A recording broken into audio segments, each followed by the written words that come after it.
കേരളത്തിൽ വോട്ടെടുപ്പ് കഴിഞ്ഞ് 25 ദിവസമാകാറായിട്ടും യഥാർത്ഥ പോളിംഗ് ശതമാനം എന്തുകൊണ്ട് പ്രഖ്യാപിച്ചില്ല എന്നുള്ളൊരു ചോദ്യം ഉയർന്നു വന്നിരുന്നു. പലരും വലിയൊരു പ്രതിഷേധത്തിലായിരുന്നു അതുമായി ബന്ധപ്പെട്ട്. രാഷ്ട്രീയമായി പറഞ്ഞാൽ പലരും സംശയത്തിൻ്റെ നിഴലിലായിരുന്നു. കാരണം ഈ സ്ട്രോങ് റൂമിൻ്റെയും ഉത്തരേന്ത്യയിലെ ചില വാർത്തകളൊക്കെ പ്രകാരം സംശയിക്കുന്നതിലും തെറ്റില്ല. രാഷ്ട്രീയ പാർട്ടികൾ അത്രയ്ക്കും ആശങ്ക പ്രകടിപ്പിച്ച ഒരു കാര്യം കൂടിയായിരുന്നു. എന്നാൽ എല്ലാ ആശങ്കകളും സംശയങ്ങളും നീങ്ങിയിരിക്കുന്നു. നിയമസഭാ തെരഞ്ഞെടുപ്പിൽ സംസ്ഥാനത്ത് 79.7% പോളിംഗ് രേഖപ്പെടുത്തിയതായി മുഖ്യ തെരഞ്ഞെടുപ്പ് ഓഫീസർ വ്യക്തമാക്കിയിരിക്കുന്നു. 20,028 സർവീസ് വോട്ടുകൾ കൂടി ലഭിച്ചതോടെയാണ് ഈ യഥാർത്ഥ കണക്കുകൾ ഇതുവരെയുള്ളത് പുറത്തു വന്നിരിക്കുന്നത്. ഇന്ന് കൂടി സർവീസ് വോട്ടുകൾ സ്വീകരിക്കുമെന്നും മുഖ്യ തെരഞ്ഞെടുപ്പ് ഓഫീസർ വ്യക്തമാക്കുന്നു. അപ്പോൾ അല്പം ഇതിലും കൂടാനും സാധ്യതയുണ്ട്.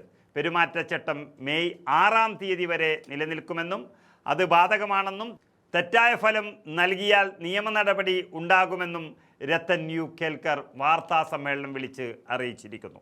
അതായത് തെരഞ്ഞെടുപ്പിൽ അന്തിമ പോളിംഗ് ശതമാനം വരാത്തത് വലിയ രീതിയിൽ വിമർശനങ്ങൾക്കിടയാക്കിയത് നമ്മൾ കണ്ടു.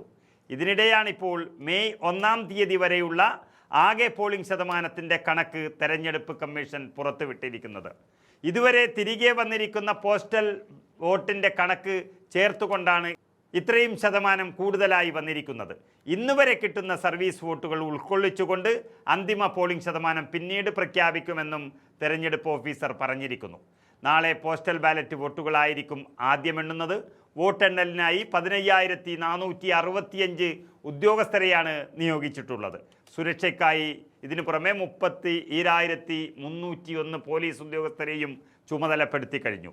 ഉദ്യോഗസ്ഥർക്ക് QR കോഡ് ഉള്ള തിരിച്ചറിയൽ കാർഡ് നിർബന്ധമാക്കിയിട്ടുണ്ട്. CRPF ഉദ്യോഗസ്ഥർക്കാണ് ഇതിൻ്റെ ചുമതല. പെരുമാറ്റച്ചട്ടം മെയ് 6-ാം തീയതി വരെ അതുകൊണ്ട് ബാധകമായിരിക്കും. ക്രമസമാധാന പ്രശ്നമുണ്ടാകാൻ സാധ്യതയുണ്ടെങ്കിൽ വിജയാഘോഷം ജില്ലാ ഭരണകൂടങ്ങൾക്ക് വിലക്കാം. അതിനുള്ള പൂർണ്ണ അധികാരം കലക്ടർക്ക് നൽകിയിരിക്കുന്നു. തെറ്റായ തെരഞ്ഞെടുപ്പ് ഫലം നൽകിയാൽ നിയമ നടപടി ഉണ്ടാകുമെന്നും തിരക്ക് കൂട്ടരുത് എന്ന നിർദ്ദേശവും മുഖ്യ തെരഞ്ഞെടുപ്പ് ഓഫീസർ നൽകിക്കഴിഞ്ഞു. EVM 8:30-ക്ക് ശേഷമായിരിക്കും എണ്ണിത്തുടങ്ങുക. അതിനു മുൻപേ തന്നെ EVM-ൻ്റെ കണക്ക് പ്രചരിപ്പിക്കുന്നവർ ഏറെയുണ്ട്. അതെല്ലാം നോട്ടമിട്ട് വെച്ചിരിക്കുകയാണ് ഇലക്ഷൻ കമ്മീഷൻ. എല്ലാ സംശയങ്ങളും തീർത്ത ശേഷം മാത്രമായിരിക്കും എണ്ണൽ പൂർത്തിയാക്കുക.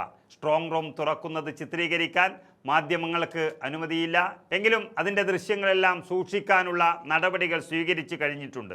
ഫലം പ്രഖ്യാപിക്കാൻ വൈകുന്നേരം 5 മണിയാകുമെന്നും തെരഞ്ഞെടുപ്പ് ഓഫീസർ വ്യക്തമാക്കിയിരിക്കുകയാണ്.